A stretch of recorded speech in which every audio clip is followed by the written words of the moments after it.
اعوذ باللہ من الشیطان الرجیم بسم اللہ الرحمن الرحیم السلام علیکم ورحمۃ اللہ وبرکاتہ۔ کیسے ہیں آپ سب لوگ؟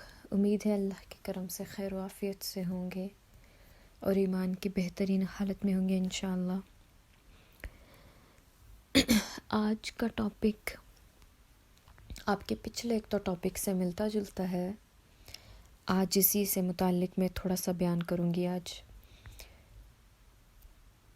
بلکہ کافی مختصر بیان کروں گی، اور میں چاہوں گی کہ اس کے متعلق آج آپ مجھے تھوڑا بہت بتائیے کہ کیا ہے عاجزی اور انکساری۔ میں ایک دو حدیث رکھوں گی، ایک آیت مبارکہ کا آپ کے سامنے مفہوم رکھوں گی اور تھوڑا سا بیان کروں گی کہ آپ کو سمجھ آ جائے کہ میں سمجھانا کیا چاہتی ہوں، اور باقی امید ہے کہ آپ تعاون کریں گے اور اپنی طرف سے کوشش کریں گے کچھ نہ کچھ بیان کرنے کی۔ آیت مبارکہ کا ترجمہ ہے کہ زمین پر اکڑ کر مت چلو، جتنے ہی اکڑ کر چلو، جتنے ہی پاؤں مارو زمین پر، تم زمین کو پھاڑ نہیں سکتے اور نہیں پہنچ سکو گے پہاڑوں تک اونچائی میں۔ اکڑ کر جتنے مرضی اونچے ہو جاؤ پھر بھی تم پہاڑوں تک نہیں پہنچ سکو گے۔ ان سب باتوں میں جو برائی ہے وہ تیرے رب کو سخت ناپسند ہے۔ اللہ تعالیٰ فرما رہا ہے کہ اس کو کبر، تکبر بالکل پسند نہیں ہے۔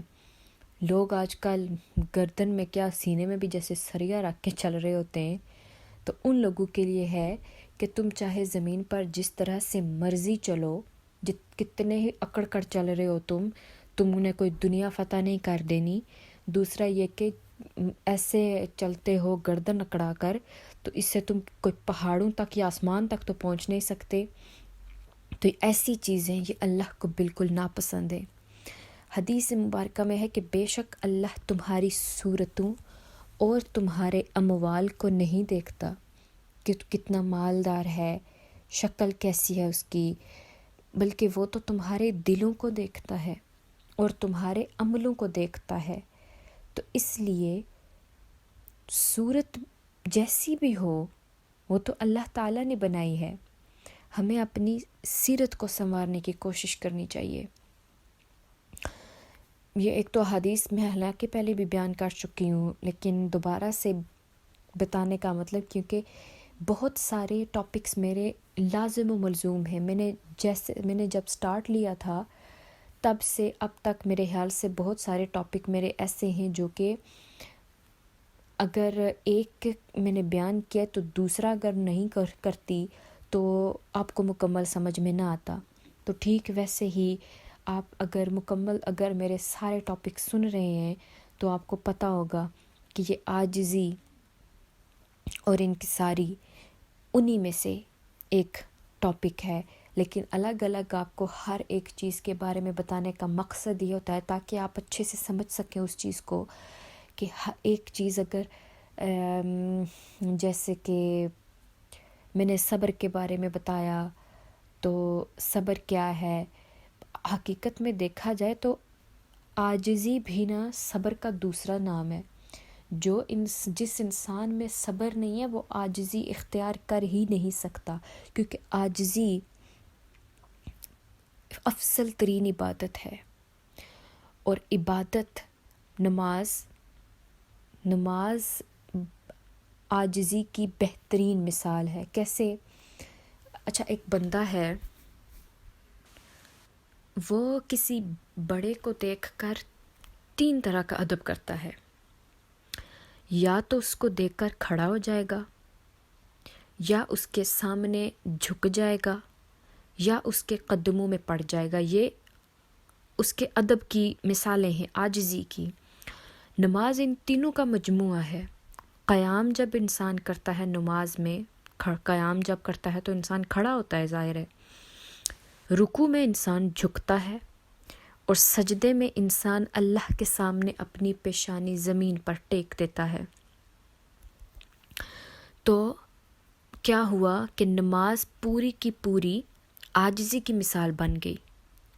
حضور علیہ الصلوۃ والسلام نے ایک اور جگہ فرمایا کہ العجز فخری، العجز فخری، اور بعض روایات میں ہے الفقر فخری، مطلب کہ العجز فخری، عاجزی میرا فخر ہے۔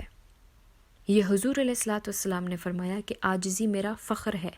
امام الانبیاء ہیں، دو جہانوں کے سردار ہیں، رحمت للعالمین ہیں، وہ اکثر دعا فرمایا کرتے تھے کہ یا اللہ مجھے میری نظروں میں بہت چھوٹا کر دے، لیکن دنیا والوں کی نظروں میں بہت بڑا کر دے۔ عاجزی مانگی اللہ سے تو اللہ نے عاجزی عطا کی، اور دنیا والوں کے سامنے عزت مانگی، اللہ نے آپ کو عزت عطا فرمائی اور کمال کی عطا فرمائی۔ آج تک کسی کا اتنا نام نہیں لیا جاتا جتنا حضور علیہ الصلوۃ والسلام کا نام لیا جاتا ہے۔ بے شک ایک حدیث مبارکہ میں ہے لا يدخل الجنت من کان فی قلبہ مثقال ذرۃ من کبر، جنت میں وہ شخص داخل ہو ہی نہیں سکتا جن کے اندر ذرہ برابر بھی تکبر ہوگا، یعنی ذرے کے برابر بھی تکبر اگر اس میں ہوا تو اس کو جنت نہیں ملنے والی۔ اب آپ دیکھ لیں، شیطان کو جنوں میں سے تھا، وہ بڑا ہی عبادت گزار تھا، لیکن اللہ نے اسے اپنے دربار سے دھتکار دیا۔ کس وجہ سے؟ اس نے تکبر کیا تھا۔ اللہ نے اس کو حکم دیا تھا کہ آدم کو سجدہ کرے، لیکن تھا تو وہ بہت عبادت گزار، اسے یہ برداشت نہیں کہ میرے سے آگے کوئی نکل نہیں سکتا، تو اللہ مجھے فرما رہا ہے کہ میں اس مٹی سے بنے ہوئے کو سجدہ کروں، حالانکہ میں تو آگ سے پیدا کیا گیا ہوں۔ اس نے اللہ کی حکم کو نہیں مانا، تو اللہ نے اس کو مردود کہہ کر جنت سے نکال دیا، اور پھر ساتھ میں اللہ تعالیٰ نے فرما دیا کہ جو بھی اس کی حکم عدولی کرے گا، مطلب کہ جو بھی تکبر کرے گا، وہ جنت میں داخل نہیں ہو سکے گا۔ تو ان حدیث سے کیا ثابت ہوتا ہے کہ انسان ظاہری نہیں بلکہ باطنی سیرت سے اپنے سیرت سے اچھا ہونا چاہیے، دل میں اس کی پاکیزگی ہونا چاہیے۔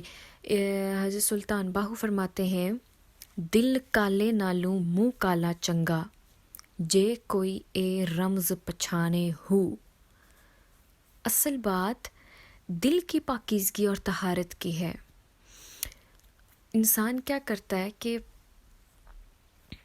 کچھ بھی کرتا ہے اپنے مقصد کے لیے، اس میں کوئی شک نہیں ہے۔ اگر وہ مالدار بننا چاہتا ہے تو مالدار بننے کے لیے 16 18 گھنٹے بھی کام کرتا ہے کہ مال زیادہ ہو جائے۔ اور اعمال، اگر ہم مسجد میں جائیں نماز پڑھنے کے لیے، اگر چلے بھی جائیں تو اعمال سنوارنے کی طرف ذرا بھی توجہ نہیں ہوتی ہماری۔ اگر ہم مجالس میں بیٹھے ہیں تو خیال ہی ہمارا نہیں ہوتا، ہم بھٹکا ہی رہتا ہے ہمیشہ، ہمیں خیر کی باتیں بتائی جا رہی ہوتی ہیں مگر ہم ان سے بھی نفع حاصل نہیں کر رہے ہوتے۔ یہ ہماری اندرونی کمزوری ہے، باطنی کمزوری، ہمارا ایمان بہت زیادہ ویک ہے کہ ہم ایسی جگہوں پہ جا بھی رہے ہیں، نماز صلات کر بھی رہے ہیں تو صرف دکھلاوے کے لیے، صرف دکھلاوا، ریاکاری کے لیے۔ ایسا بھی بعض اوقات انسان کیا کرتا ہے کہ اپنے خون پسینے کی کمائی بھی پیش کرتا ہے اللہ کی راہ میں، مگر اس میں ریاکاری شامل ہوتی ہے تو برباد کر کے رکھ دیتا ہے اس کو۔ جو بھی کام اگر رضائے الہی کے لیے نہ کیا جائے تو پھر بھول جائے وہ اس کام کو کہ وہ اللہ کی بارگاہ میں قبول ہوگا۔ اگر رضائے الہی مقصود ہو تو پھر اس کا اجر بڑھتا ہی رہتا ہے۔ حضور علیہ الصلوۃ والسلام نے فرمایا کہ جب کوئی بندہ صدقہ دیتا ہے اور وہ تھوڑا سا صدقہ جب پیش کرے تو اللہ تعالیٰ اس کو ایسے پالتا ہے جس طرح تم جانور پالتے ہو، اور قیامت کے دن وہ مٹھی بھر جو دیے ہوئے، یعنی جو تھوڑا سا صدقہ دیا ہو، تمہیں ایسے ملے گا جیسے احد پہاڑ ہوتا ہے۔ سبحان اللہ۔ تو وہ تو بڑھتا رہتا ہے اور وہ تو پلتا ہی رہے گا قیامت تک۔ لیکن جس میں شرک شامل ہو گیا، مطلب محض دکھلاوے کے لیے کچھ کیا گیا، تو وہ اگرچہ وہ بڑا عمل بھی ہو لیکن وہ قابل قبول نہیں ہوگا۔ اللہ کی ذات فرماتی ہے کہ حضور صلی اللہ علیہ وسلم فرماتے ہیں کہ جس شخص کی نیت آخرت کی طلب ہے، جو بھی عمل کرتا ہے، وہ نماز پڑھتا ہے، روزہ رکھتا ہے، درس حدیث دیتا ہے، درس قرآن دے رہا ہے، مسجد میں آ کر جھاڑو دے رہا ہے، کسی غریب کی مدد کر رہا ہے، یہاں تک کہ واش رومز وغیرہ صاف کر رہا ہے مسجد کی، آنے والے مہمانوں کو عزت دے رہا ہے، کھانا کھلا رہا ہے، ان سب کے پیچھے اس کا مقصد کیا ہے؟ آخرت کی طلب۔ تو وہ جو بھی کام کرتا ہے اچھائی کا، نیکی کا، اس کا مقصد طلب الآخرہ ہے، اس کے دل کو اللہ غنی کر دیتا ہے۔ یہ حضور صلی اللہ علیہ وسلم نے فرمایا، جو کہ 100% درست ہے۔ آپ اپنے آپ کو خالص اس کی رضا کے لیے کچھ کر کے تو دیکھیے، مطلب آپ اپنے آپ کو خالص تو کریں، مطلب بغیر کسی ریاکاری کے خود کو بس پیور کر دیں، آپ اپنے آپ کے ساتھ آپ فیر ہونے چاہیے، تو پھر آپ دیکھیے کہ اللہ آپ کا دل غنی کر دے گا۔